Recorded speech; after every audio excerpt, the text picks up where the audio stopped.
Welcome to learn with HKR. तो इस video के अंदर मैं आपको बताऊंगा पाइथन के अंदर लूप्स का किस तरीके से यूज कर सकते हैं। लेकिन उससे भी पहले मैं आप लोगों को समझाना चाहता हूं कि हमें लूप का यूज किस लिए करना होता है, मतलब हमें लूप की रिक्वायरमेंट क्या पड़ती है। तो गाइस, जैसा कि आप लोगों को स्क्रीन पर दिख रहा होगा कि मैंने क्या कर रखा है, एक लिस्ट बना रखी है और उस लिस्ट के अंदर कुछ यहाँ पे फ्रूट्स के नेम मैंने यहाँ पे एंटर कर रखे हैं। और अब मैं क्या चाहता हूँ कि इस लिस्ट के हर एक एलिमेंट को अपनी आउटपुट स्क्रीन के ऊपर print कराऊं one by one.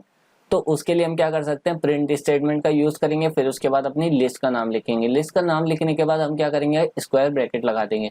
Square bracket जैसे ही लगाएंगे फिर उसके अंदर हम क्या लिखेंगे, उसका इंडेक्स नंबर, जो भी एलिमेंट हमें यहाँ पे एक्सेस करना है। तो हम यहाँ पे इस तरीके से उसे प्रिंट करा सकते हैं।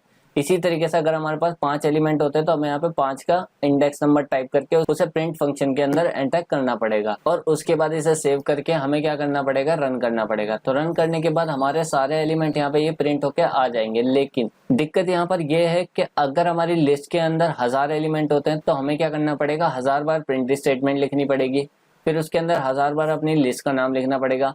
फिर उसके बाद उसके अंदर इंडेक्स नंबर देना पड़ेगा हमें 1000 एलिमेंट का। तो गाइस, यहाँ पे देखो कॉमन चीज क्या है कि हम क्या कर रहे हैं, बार बार प्रिंट स्टेटमेंट को टाइप करेंगे। देन उसके बाद हमें क्या करना है, उसी लिस्ट को बार बार लिखना है यहाँ पे। तो गाइस, जब भी आप कोई ऐसा काम करते हैं जिसके लिए आपको बार बार कोड को रिपीट करना होता है तो उस जगह पर यूज करते हैं हम यहाँ पे लूप्स का। तो लूप्स होते हैं यहाँ पे 3 टाइप के, लेकिन उन 3 टाइप्स के अंदर से हम सबसे पहले बात करेंगे यहाँ पे फॉर लूप की। तो गाइस, अगर आपको कभी भी अपने लिस्ट के सारे एलिमेंट को प्रिंट कराना है, भले ही चाहे उसमें 1000 हो या फिर 50,000 हो, आपको क्या करना है, सिर्फ 2 लाइनों का कोड लिखना है। तो मैं बताता हूँ आप क्या करोगे, यहाँ पे टाइप करोगे फोर के बाद आप यहाँ पे लिखोगे आइटम। फिर उसके बाद आप यहाँ पे टाइप करोगे इन, और उसके बाद अपनी लिस्ट का नाम। तो हमारी लिस्ट का नाम क्या था यहाँ पे एल। उसके बाद आप क्या करोगे, यहाँ पे कॉलन लगाने के बाद यहाँ पे कर दोगे आप एंटर। हमें क्या करना था, लिस्ट के आइटम को प्रिंट कराना था। तो उसके बाद हम टाइप करेंगे यहाँ पे प्रिंट के बाद क्या कर देंगे, जो हमने यहाँ पे आइटम नाम का वेरिएबल क्रिएट करा है उसको हम क्या कर देंगे, इस प्रिंट स्टेटमेंट के अंदर एंटर कर देंगे। उसके बाद हम इसे सेव करते हैं, और सेव करने से पहले मैं इसे कमेंट कर देता हूँ ताकि ये प्रिंट ना हो। तो मैंने इसे कमेंट करा, कमेंट करने के बाद सेव करा अगेन, और उसके बाद मैंने इसे क्या करा, रन करा। तो जैसे ही मैंने इसे रन करा तो रन करने के बाद हमारी लिस्ट के अंदर जितने भी एलिमेंट्स थे, इन 2 लाइनों ने क्या करा, उन सबको मुझे यहाँ पे प्रिंट करके दिखा दिया। तो गाइज, हमें क्या करना था, सिर्फ प्रिंट करना था। तो एक ही फंक्शन को हमें क्या करना था, यहाँ पे बार बार रिपीट करना था। तो जब भी आप कभी किसी फंक्शन को या फिर किसी कोड को बार बार रिपीट करते हो तो उस जगह पर जो कॉन्सेप्ट यूज करा जाता है वो कहलाता है यहाँ पे लूप। लूप के अंदर क्या होता है कि किसी चीज को आइटरेट करना। आप क्या करते हो, ब्लॉक ऑफ कोड को उसके अंदर डाल देते हो। फिर उसके बाद क्या होता है कि जब तक लूप की कंडीशन ट्रू होती रहेगी तब तक क्या होगा कि आपका लूप यहाँ पे चलता रहेगा, मतलब वो कोड आइटरेट होता रहेगा।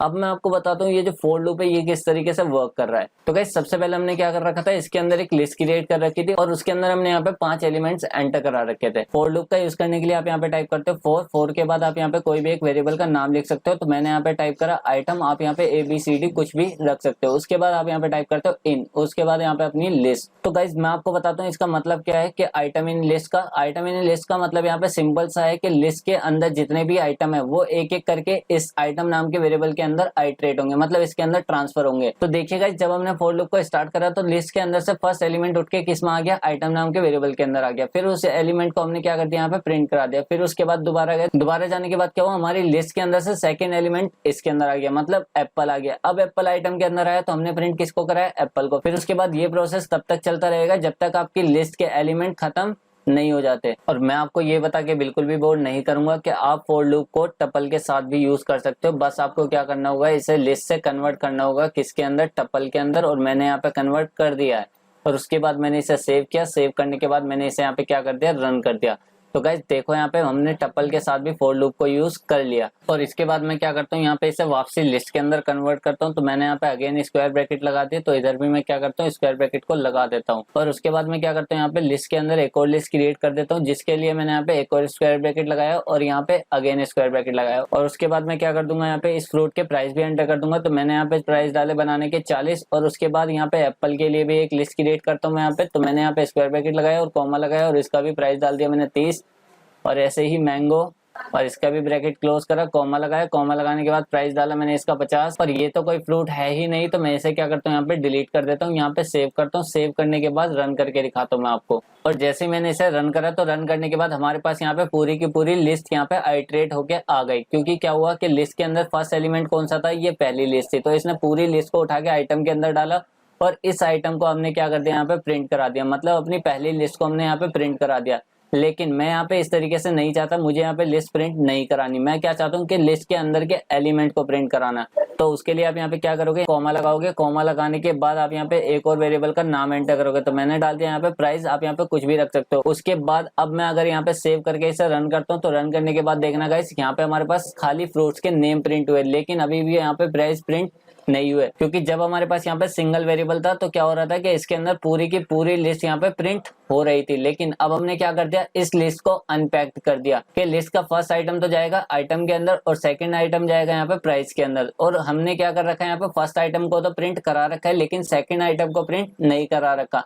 तो अब अगर मैं क्या करता हूँ, यहाँ पे कॉमा लगा के लिख देता हूँ प्राइस, और उसके बाद मैं आपको इसे सेव करके रन करके दिखाता हूँ। तो गाइस देखिए, यहाँ पे हमारे पास दोनों एलिमेंट यहाँ पे प्रिंट हो जाएंगे। तो जैसा कि आप लोग देख सकते हो, यहाँ पे हमारा फ्रूट का नेम भी प्रिंट हो गया और उसी के साथ उसका प्राइस भी प्रिंट हो गया। इसी तरीके से एप्पल का भी नेम प्रिंट हो गया और उसका प्राइस भी प्रिंट हो गया। अब मैं क्या करता हूँ, अपनी लिस्ट को यहाँ पे डिक्शनरी के अंदर कन्वर्ट कर देता हूँ। तो उसके लिए मैंने एक वेरिएबल लिया डी नाम का, फिर उसके बाद डिक्ट नाम का फंक्शन यूज करा और उसके अंदर अपनी लिस्ट को यहाँ पे पास कर दिया। तो उसके बाद मैंने इसे यहाँ पे सेव करा। सेव करने से पहले मैं क्या करता हूँ, यहाँ पे अपनी लिस्ट की जगह डिक्शनरी को पास कर देता हूँ और उसके बाद मैंने इसे अगेन सेव करा। सेव करने के बाद मैं इसे यहाँ पे आपको रन करके दिखाता हूँ। तो जैसे ही मैंने इसे यहाँ पे रन करा, रन करने के बाद आप लोग देख सकते हो मेरे सामने यहाँ पे एक एरर आया और एरर है हमारा वैल्यू एरर।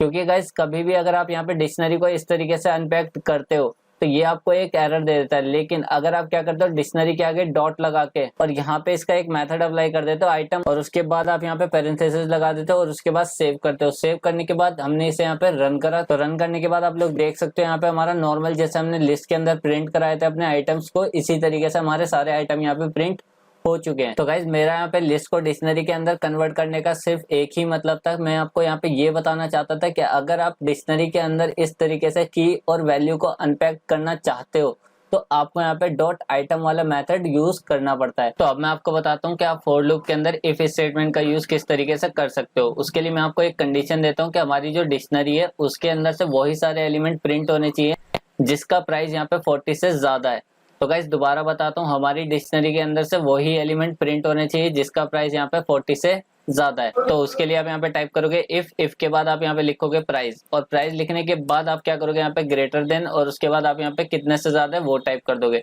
तो मैंने यहाँ पे टाइप करी अपनी कंडीशन के अगर हमारा प्राइस क्या होता है 40 से ज्यादा होता है तो मैं क्या करूंगा, उस आइटम को यहाँ पे प्रिंट कर दूंगा। तो उसके लिए मैं क्या करता हूँ, यहाँ से कॉपी कर लेता हूँ इस प्रिंट स्टेटमेंट को और उसके बाद यहाँ से कट करके ऊपर इफ के अंदर टाइप कर देता हूँ। तो मैंने यहाँ पे इसे पेस्ट करा और उसके बाद सेव करा।